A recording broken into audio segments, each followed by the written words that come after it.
typically, as an investor, you get one in your life. If you happen to be lucky enough to be alive in the late 1800s, you got the Industrial Revolution. You got one supercycle. You had to wait 100 years for the internet supercycle to start. Then you had to wait another 30 years for the mobile supercycle to start. And just 15 years later, now we have AI, electrification, robotics, space and defense, biotech. It's all kind of like converging at once. So I wrote Andrew and I said, hey, look, there are at least 5 supercycles happening right now.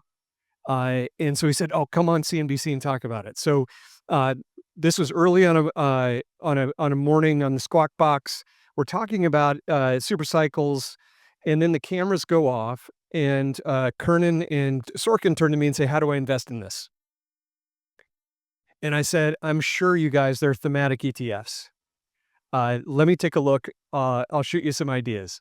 So I get in the car to go across town back to our offices. And the first thematic ETF I open is the largest EV, electric vehicle ETF. And the top 5 holdings in that ETF are Amazon, Google, Microsoft, NVIDIA, and Apple.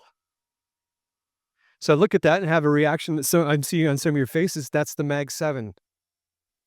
It's also a 65% overlap with the market cap of the S&P 500. So my first reaction is somebody is fooling investors into paying 75 bips for something they could pay single-digit bips for. First off, that's not cool. My second reaction, I know a little something about what goes into EVs. There's no Amazon in an EV. There's no Microsoft in an EV. There's no NVIDIA in an EV. We can't put a $20,000 chip in an EV. There's no Apple and Google, believe it or not, because they give away their infotainment systems for free for exposure on the dashboard. So the top 5 holdings in an EV ETF have nothing to do with the profit pools in that industry. So I texted Sorkin back. I said, don't invest in these. These are really bad products. I have another idea. And the idea that dawned on me was, why don't you take the market share the bill of materials for different supercycles, which exposes the profit pools? And why don't you weight a ETF based on that? Now, the work we do, you can imagine, like with the Tesla mindset, you're always questioning first principles. And the first principle we started to question was, do you have to build an ETF based on market cap weightings? 100% of ETFs have been built that way since the inception. What we're really good at, and what people crazy enough to work in Musk's environment are really good at, is number one, questioning base assumptions. Can you reland a rocket? Can you fuse a fuselage of titanium without welding it? Can you have a car that will drive itself? Like, those kind of questions drive you to a very different place that typical industry people are going. So I saw an opportunity to do that in ETFs. So from that car, I called a guy who used to run manufacturing for us at Tesla.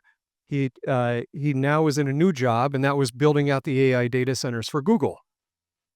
And I said to him, JP, can you send me the build sheet for an AI data center? He said, sure, why? I said, I have a feeling that 80% of your dollars aren't going to NVIDIA. He said, exactly. No, it's like 7%. I said, what else is in there? He said, oh, cooling, power electronics, substrates, networking software, fiber. And so he sent me over the build sheet for an AI data center with each category of input and each outlay for that category. So we had spend by category. What's interesting in this approach is, you now know there are $500 billion of signed contracts to build AI data centers. We were essentially looking at the purchase orders that were going to be the next order effect. So we know where the money's going. And the idea was, could we create an ETF that exposed everyday investors to those profit pools? And as we mapped those categories across the public stocks, what we found was roughly 60 public stocks make up the materials that go into an AI data center.